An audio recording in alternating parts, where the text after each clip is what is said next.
नमस्कार विद्यार्थियों। कक्षा 12वीं में हिंदी साहित्य विषय में काव्यांग परिचय से कुल 4 प्रकरण अपने यहाँ भी दिए गए हैं। इसमें सबसे पहले काव्य गुण की बात करें तो 1 अंक का, काव्य दोष की बात करें तो वो भी 1 अंक का, छंद अपने लगते हैं 6 नंबर के और अलंकार अपना है 8 अंक का।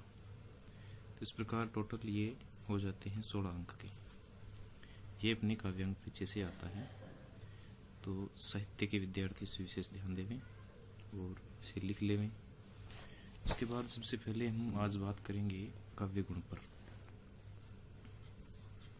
साहित्य में काव्य गुण हमने अभी देखा कि वो 1 अंक का ही आता है। काव्य गुण है क्या? 1 नंबर का आता है तो इसका कोई विशेष अपनी विस्तृत ज़्यादा पढ़ने की आवश्यकता है नहीं।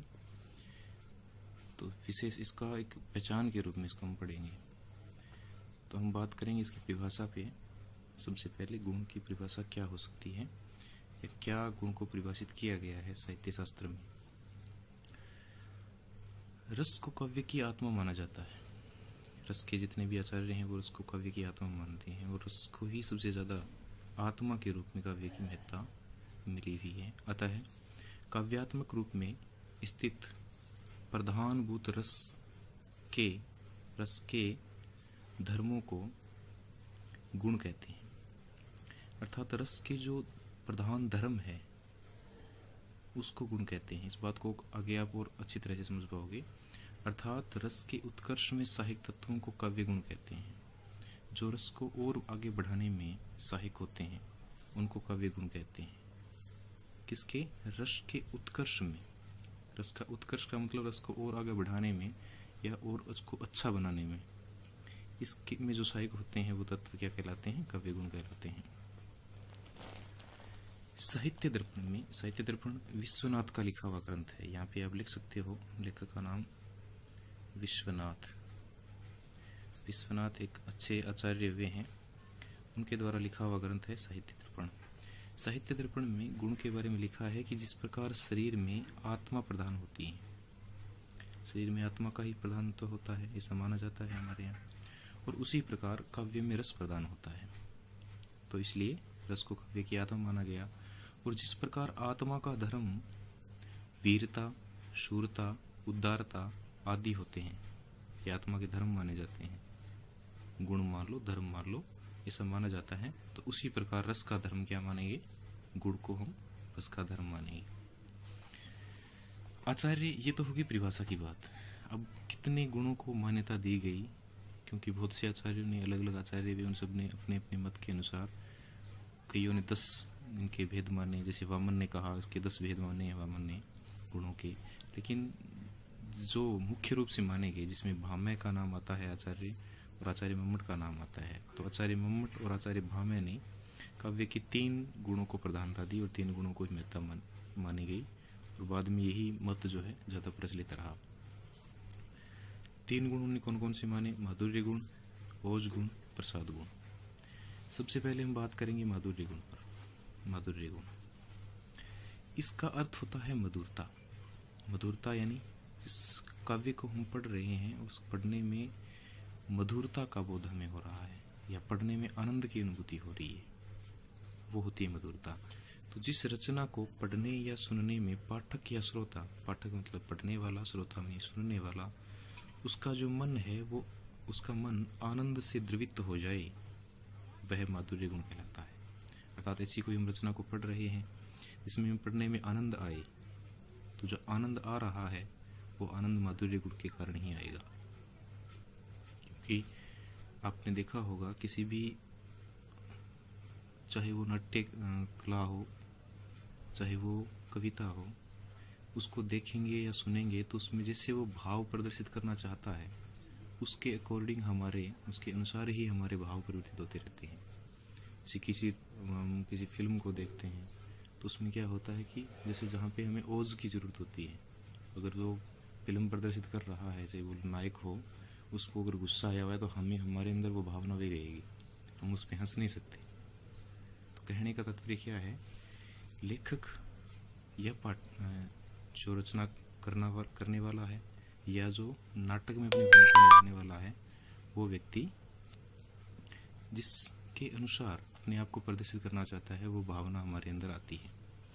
तो जिस रचना को पढ़ने के बाद में मधुरता का बोध होता है, आनंद का बोध होता है, मन आनंद से द्रवित हो जाता है, वो रचना होती है माधुर्य गुण की। उस रचना में माधुर्य गुण ही मिलेगा।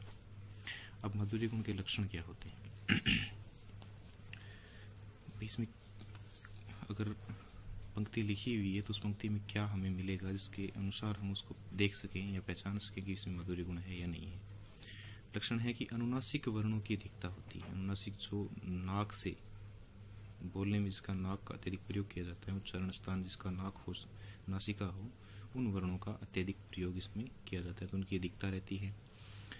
टय वर्ग पूरा, है पूरे को छोड़ करके कै से मैं तक सभी वर्ण इसमें प्रयुक्त होते हैं। सिर्फ टय वर्ग के वर्ण जो होते हैं उनका प्रयोग इसमें नहीं होता। उच्च समास युक्त पदावली का प्रयोग नहीं होता, अर्थात समास इसमें बड़े नहीं होते, अर्थात अल्प समासों का प्रयोग इसमें होता है, मतलब छोटे समासों का। और विशेषता ये श्रृंगार और करुण रस में प्रयुक्त होता है। ये दो ही रसों में विशेष रूप से प्रयोग किया जाता है, किसमें? श्रृंगार और करुण रस में। अब इसके उदाहरण हम देखें। सबसे पहले उदाहरण एक तुलसीदास जी का लिखा हुआ है, राम वन गमन। उसमें से एक आता है कि अनुराग तड़ांग में भानु उदय, विकसे मनु मंजुल कंज कले। जिस प्रकार प्रेम रूपी, तड़ांग मतलब तालाब होता है, अनुराग मतलब प्रेम, प्रेम रूपी तालाब में भानु उदय, भानु जैसे उसमें होता है अर्थात सूर्य का उदय होता है, तो प्रेम रूपी तालाब में क्या हो जाता है? विकसे मनु मंजुल कंज कली, मन रूपी कली खिल जाती है। सूर्य उदय होता है तो कमल खिल जाता है। उसी प्रकार राम को देख करके मनुष्यों के या लोगों के मन जो है वो प्रसन्न हो जाते हैं, ऐसा तुलसीदास जी कहते हैं। सीता, राम और लक्ष्मण का जब वन में जा रहे होते हैं तो वहाँ की ग्राम वधुएं देखकर ऐसा महसूस करती हैं उस बात को। तो यहाँ पे देखिए आप, अनुराग जैसे नय इसका प्रयोग हुआ, इस अनुस्वार का प्रयोग हुआ, स्नेह का प्रयोग हुआ, विकसे मैं उस अनुस्वार का ऊपर अनुसार का प्रयोग, और समास का तो बिल्कुल प्रयोग है ही नहीं।